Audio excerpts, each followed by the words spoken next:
नमस्कार, स्वागत है आपका बात विभाग में। मैं हूं अभिषेक शुक्ल। आज हमारे साथ मौजूद हैं छत्तीसगढ़ के चर्चित चेहरे फिल्म स्टार अनुज शर्मा, जो अब अभिनेता से नेता भी बन गए हैं। अनुज शर्मा जी, बहुत बहुत स्वागत है आपका। अभिनेता के तौर पे कई बार आपसे बातचीत हुई और ऑफिशियली नेता के तौर पे क्या कुछ फीलिंग आ रही है नेता वाली? देखिए, मैं लोगों के बीच जाते रहने की मेरी आदत है, संपर्क में हमेशा रहा। पूरे छत्तीसगढ़ भर मुझे आने जाने का और लोगों से मिलने का सौभाग्य मिलता रहा है, तो मेरे लिए ऐसा कुछ नहीं है। लेकिन एक आपका नजरिया होता है, एक आपकी सीमा होती है। एज एन आर्टिस्ट आपके पास एक लिमिटेशंस होते हैं कई चीज़ों के। लेकिन अब आप एक राजनीतिज्ञ के तौर पर जब आप एक पॉलिटिकल पार्टी के साथ जुड़ के काम करते हैं तो आपके लिए स्कोप ज़्यादा बड़ा हो जाता है काम करने का। प्रचार तो आप पहले भी करते रहे हैं जी, लेकिन यहाँ बीजेपी में ऑफिशियल शामिल होने के लिए क्या पहले से कुछ सोचना पड़ा या विचारधारा क्या दिमाग में आया? क्यों बीजेपी में? सत्ता में तो कांग्रेस है अभी। देखिए, सवाल सत्ता या विपक्ष का नहीं होता है। सवाल होता है विचारधारा की। आपको कौन सी विचारधारा पसंद है? तो मैं एक चीज देखता हूं कि भारतीय जनता पार्टी ऐसी पार्टी है जो हमेशा राष्ट्र प्रथम बोलती है, जो एक सशक्त, एक समृद्ध भारत के लिए काम करती आई है। और एक जो आर्टिस्ट होता है वो कहीं ना कहीं अपनी मिट्टी से जुड़ा हुआ होता है।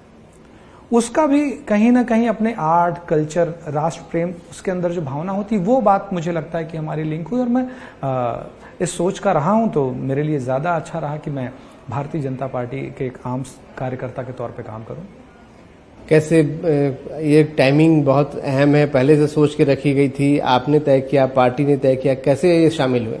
देखिए, ये सब संयोग की बातें होती हैं कि बहुत सारे आसपास के लोगों ने, जो मुझे फॉलो करते हैं, जो मुझसे स्नेह रखते हैं, मेरे शुभचिंतकों ने, और मेरे मन में भी ये विचार था कि 23 साल तक मैंने सिनेमा में काम किया और लोगों का बहुत प्यार मुझे मिला।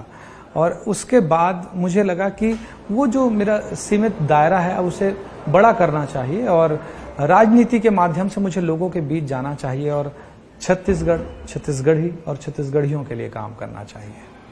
एक जब आप आज ये बात आई कि अनुज शर्मा बीजेपी में शामिल हो रहे हैं, तो कुछ लोगों ने कहा, अच्छा क्या पहले शामिल नहीं थे, क्या बीजेपी में नहीं थे? तो एक लोगों को था, आपकी करीबी तो थी बीजेपी के साथ। देखिए, मैं राष्ट्रवादी विचारधारा का व्यक्ति हूं, ये सभी जानते थे।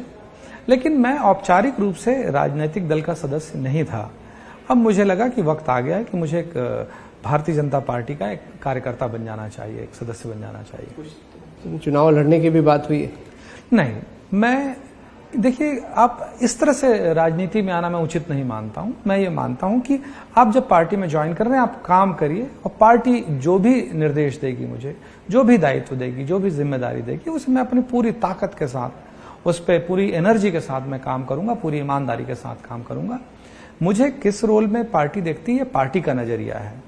मैं जिस उद्देश्य से आया हूं कि भारतीय जनता पार्टी एक राष्ट्रवादी पार्टी है और उसमें मुझे एक कार्यकर्ता के नाते उस पार्टी के जो मिशन है, जो उनका प्लान है, जो उनका एक देश को समृद्ध और सशक्त बनाने का जो नजरिया है, उसमें मैं अपना क्या योगदान दे सकता हूं, उसके लिए मैं पार्टी में प्रवेश किया। अनुज शर्मा की अपनी क्या इच्छा है? कुछ तो आपकी भी होगी कि नहीं, चुनाव में लड़ूं, पहुंचूं, अपनी भी एक इच्छाएं होती हैं। देखिए, मैं आपको सच बताऊं कि लोग वैसे मुझे बहुत प्यार करते हैं और उनके बीच जाना चाहता हूं, उनके लिए काम करना चाहता हूं। मुझे बहुत प्यार मिला है छत्तीसगढ़ से। मैं क्या मांगूंगा? मैं जो चाहता था उससे ज्यादा दिया है छत्तीसगढ़ ने मुझे, यहाँ की जनता ने उससे ज्यादा दिया है। तो उसके बाद और कुछ ख्वाहिश रखना या मांगना, ये मुझे, मेरे लिए बहुत उपयुक्त नहीं लगता है। जो जनता जनार्दन, एक सामान्य सा भाटापारा में पैदा हुआ लड़का, एक मोहल्ले से आके छत्तीसगढ़ी फिल्मों का स्टार बनता है, उसको पद्मश्री जैसा सम्मान मिलता है और उसको कितनी बार बेस्ट एक्टर अवार्ड मिलता है, कितनी सारी फिल्में हिट होती हैं, ये सब छत्तीसगढ़ की जनता जनार्दन ने किया है, जो मैंने जीवन में कभी नहीं सोचा था कि मैं यहां तक आऊंगा, इस तरह से कभी रहूंगा। तो मेरे पास मांगने की तो जगह ही नहीं बनती है। मुझे तो जो दिया छत्तीसगढ़ की जनता जनार्दन ने दिया है, उनकी मर्जी। भारतीय जनता पार्टी मुझे जो काम बोलेगी उस काम को करने के लिए मैं तैयार हूं। मैं तो बस लोगों के साथ रहना चाहता हूं। पिछले चुनाव में भी चर्चा थी भाटापारा से अनुज शर्मा कैंडिडेट होंगे, तो वो 2018 का क्या 23 में होगा सफर? देखिए, ये सब चर्चाओं का दौर तो हर, जैसे ही राजनीतिक का माहौल आता है, चुनाव का माहौल आता है, चर्चाओं का दौर भी गर्म हो जाता है और बहुत सी चर्चाएं चलती रहती है और आपको आगे भी चर्चाएं सुनने को मिलेंगी। क्या लग रहा है छत्तीसगढ़ चुनाव में भी भाजपा का क्या स्कोप आपको नजर आ रहा है? क्योंकि 2018 में बड़ी हार मिली, फिर बहुत सारे उपचुनाव हुए, उसमें हार मिली। अभी भी माना जा रहा है कि कांग्रेस बहुत लगातार एग्रेसिव तरीके से आगे बढ़ रही है। क्या स्कोप देख रहे हैं, क्या उम्मीद लग रही है? देखिए, भारतीय जनता पार्टी दुनिया की सबसे बड़ी पार्टी है, सबसे ज्यादा लोग जुड़े हुए हैं। इस पार्टी की रीति नीति पूरा देश मानता है। आदरणीय नरेंद्र मोदी जी के नेतृत्व में जो भारतीय जनता पार्टी की केंद्र में सरकार है, उसके काम को सब लोग देख रहे हैं। भारतीय जनता पार्टी देश तो मानता है, लोकसभा में बड़ी जीत मिली, मैं उसी में आ रहा हूं। प्रदेश क्यों नहीं मानता? मैं उसी में आ रहा हूं। 15 साल से हमारी सरकार थी छत्तीसगढ़ में, और 15 साल के बाद एक बहुत लंबा समय होता है। और आज आप देखिए कि कोई खुश नहीं है, ना गांव में कोई खुश है, ना कोई युवा खुश है। अब पीएससी जैसा घोटाला होता है, जहां क्या क्या हो रहा है पूरी दुनिया जानती है। लोग ऐसे बोलने लगे हैं कि अब पढ़ाई करने से कोई मतलब नहीं है, क्योंकि वो कितना भी पढ़ाई कर लें, सिलेक्शन तो उन्हीं का होना है जिनका तय कर रहा है। पर किसानों को डायरेक्ट पैसे दिया जा रहा है, अब बेरोजगारी भत्ता भी मिल रहा है। उसके नॉर्म्स देखिए, आप सारी चीजों को देखिए, कैलकुलेट करिए, तब आपको सारी चीजें समझ में आई। आप ग्राउंड देखिए, होता क्या है, बोल देना और कह देना और करना, और उसमें ऐसा कॉम्प्लिकेशन पैदा कर देना इस सरकार की अदा है। और मुझे लगता है वो चीज अब छत्तीसगढ़ की जनता समझ गई कि हमें किस तरह से छला जा रहा है, बोलने का कुछ, करने का कुछ। देखिए, तो वो बोलने के लिए बहुत सारी चीजें होती हैं, लेकिन जब ग्राउंड रियलिटी आप देखेंगे, जब आप जाएंगे तो आपको पता चलेगा। तो आपको लग रहा है कि भाजपा के कार्यकर्ता ग्राउंड में जाएंगे या पहुंच चुके हैं, या आप ये बातें पहुंचा पाएंगे? क्योंकि 2018 में एक बड़ा रीजन था, कार्यकर्ता नाराज थे। पूरे कार्यकर्ता कमर कस चुके हैं, तैयारी कर चुके हैं, और इस बार आप देखिए कि भारतीय जनता पार्टी की प्रचंड बहुमत से सरकार बनेगी। और आप देखेंगे कि जो जो गलतियां इस सरकार ने की हैं, इनका पूरा भांडाफोड़ भारतीय जनता पार्टी का एक एक कार्यकर्ता करेगा। वो तो 75 और 80 का टारगेट मान के चल रहे हैं। देखिए क्या होता है, मुंगेरी लाल के हसीन सपने होते हैं, और उन्हें इस भ्रम में जीना भी चाहिए। देखिए, भ्रम में तो कोई भी रह सकता है, सच्चाई तो आपको रिजल्ट आने पे पता चलेगी। रामायण महोत्सव भी है, राममय भी है छत्तीसगढ़। आए शरण में। भारतीय जनता पार्टी राम की राह पे चलने वाली पार्टी है, राम मंदिर की बात करने वाली पार्टी है। आज भव्य राम मंदिर बन रहा है, जनवरी में उसका उद्घाटन हो जाएगा। ये भारतीय जनता पार्टी है जो भारतीय संस्कृति परंपराओं के साथ चलना जानती है। और ये नकल तो आप कर सकते हैं। भारतीय जनता पार्टी ने राम मंदिर का मुद्दा कब उठाया था? राम की राह पे तो भारतीय जनता पार्टी चलने वाली। और वो बोलते हैं चंदखुरीद का मंदिर हमने बनवाया, रामायण महोत्सव हमने करवाया। देखिए, अगर आप देखें तो भारतीय जनता पार्टी से ज्यादा समय तक कांग्रेस ने शासन किया, तब याद नहीं आई थी उनको। अब जब सबको समझ में आ रहा है कि देश अपनी संस्कृति, अपनी परंपराओं को लेकर सचेत हो रहा है, जागरूक हो रहा है, तो सबको आना पड़ेगा। लेकिन ये छल है, ये पूरे प्रदेश की जनता जानती है। फिल्म एक्टर हैं और अब बहुत टॉप के यहाँ के सुपरस्टार हैं। क्या फायदा राजनीति में इसका मिलता है? क्योंकि लोग पहले से आपको जानते हैं, पॉपुलैरिटी होती है। एक अभिनेता जब नेता बनता है, क्योंकि बहुत से अभिनेताओं को हमने नेता बनते देखा है, कुछ सफल होते हैं, कुछ नहीं भी चल पाते हैं। आपको क्या लग रहा है, किस तरीके का फायदा मिलेगा अभिनेता होने का? देखिए, सब लोगों का स्नेह और आशीर्वाद तो हमेशा मुझे मिला है, तो आपको आइडेंटिटी क्राइसिस नहीं होता है। लेकिन लोगों के बीच मैं जिन बातों को रखना चाहता हूं, उन बातों को लेकर जाना चाहता हूं, उनकी बातों को सुनना चाहता हूं। और राजनीति जो एक मीडियम है, लोगों से मिलके, मैंने कहा ना कि यहाँ के लोगों के विकास की बात होनी चाहिए। बोलने के लिए बहुत सारी चीजें होती है, लेकिन छत्तीसगढ़ियों को इसका क्या फायदा मिलता है, छत्तीसगढ़ को क्या फायदा मिलता है, छत्तीसगढ़ी को क्या के लिए मैं क्या कर सकता हूं, मेरे लिए तो प्रायोरिटी यही है। अभिनेता बहुत से फेल होते हैं, वो भी आपने देखा होगा। आपको क्यों लग रहा है आप सफल होंगे, क्या वजह? क्योंकि बड़े बड़े स्टार, अमिताभ बच्चन जैसे स्टार को वापस आना पड़ा था फिल्मों में, राजनीति छोड़ दिया उन्होंने। आप भी यहाँ के सुपर स्टार ही हैं। देखिए, सफलता असफलता को मैं नहीं मानता। मैं एक चीज मानता हूं कि मैं जिस भी क्षेत्र में काम करता हूं, बहुत मेहनत से काम करता हूं। मैं स्टूडेंट लाइफ में था तो एक अच्छा छात्र था। मैं फौज में जाना चाहता था तो मैंने स्काउटिंग में राष्ट्रपति अवार्ड किया, एनसीसी में सी सर्टिफिकेट किया, ऑल इंडिया बेस्ट कैडेट किया। मैं जब मार्केटिंग में था तो बहुत अच्छा सेल्स पर्सन था।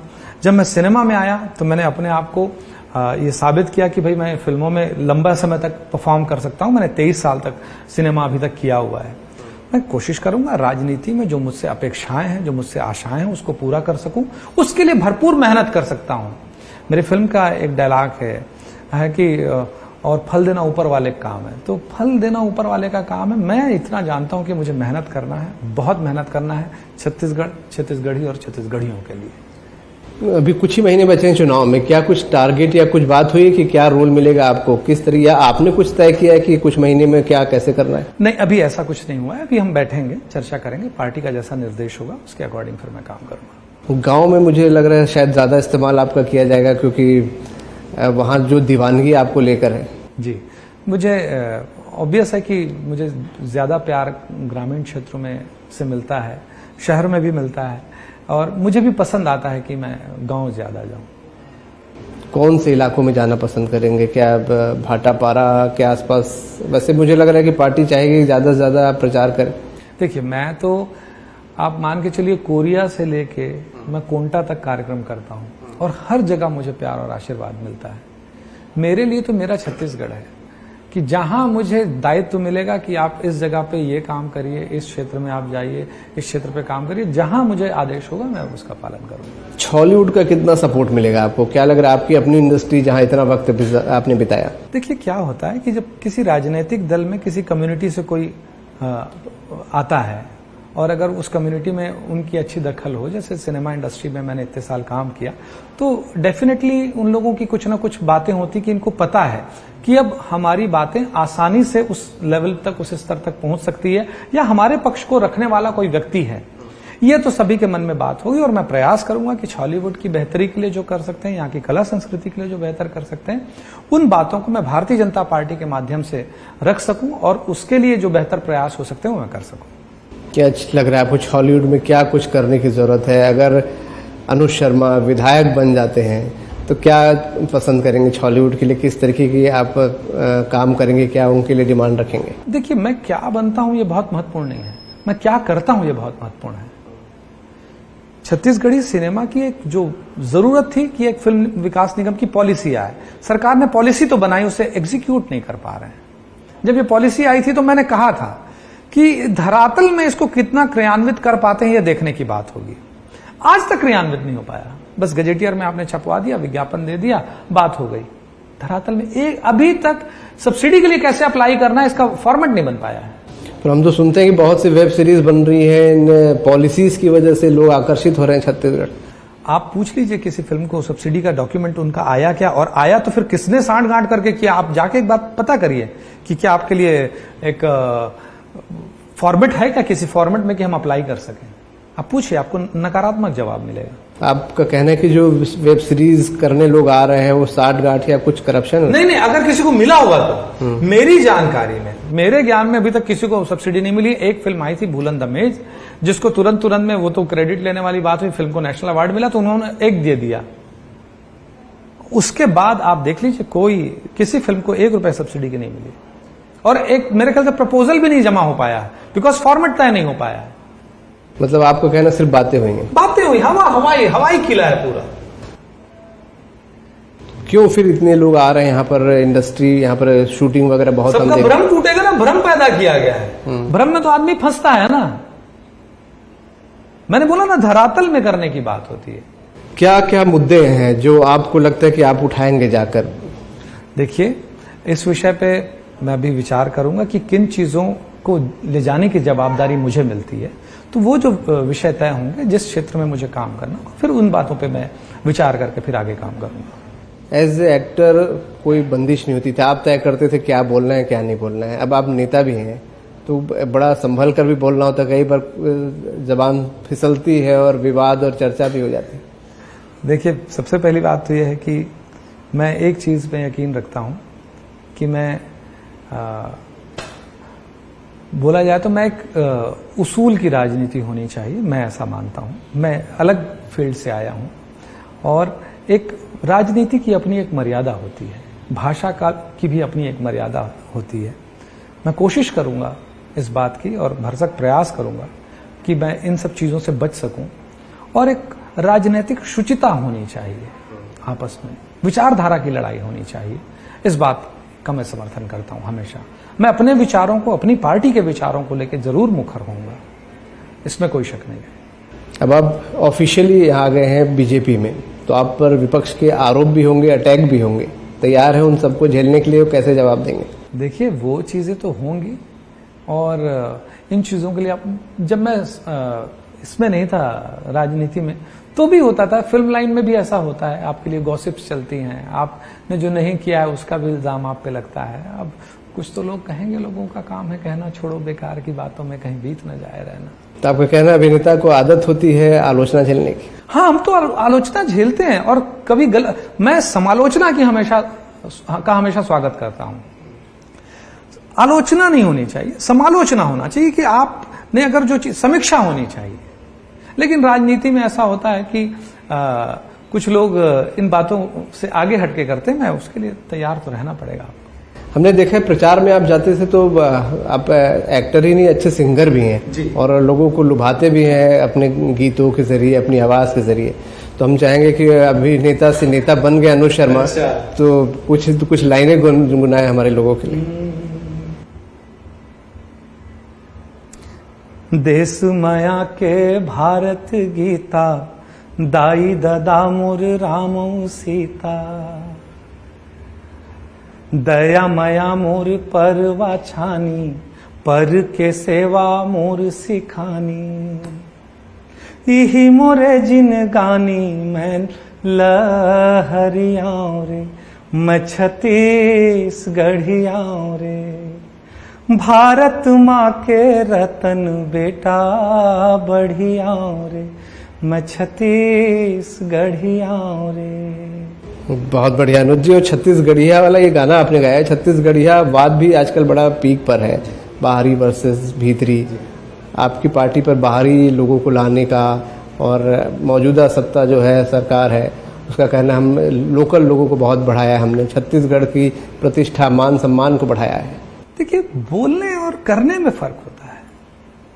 भारतीय जनता पार्टी करने वाली पार्टी है। छत्तीसगढ़ राज किसने बनाया? पर यहाँ के लोग उपेक्षित हो गए, वो कहते हैं त्योहारों को, आप देखिए, मैं आपको तीज त्योहार को बड़ा बिल्कुल नहीं, बिल्कुल नहीं, मैं ऐसा नहीं मानता। देखिए, छत्तीसगढ़ राज किसने बनाया, बात है करने की और दिखाने की, दोनों में फर्क होता है। भारतीय जनता पार्टी ने छत्तीसगढ़ियों के दिल के मर्म को समझा और छत्तीसगढ़ राज बनाया। कांग्रेस क्यों नहीं बना पाई? इसका जवाब नहीं दे पाएंगे कांग्रेसी।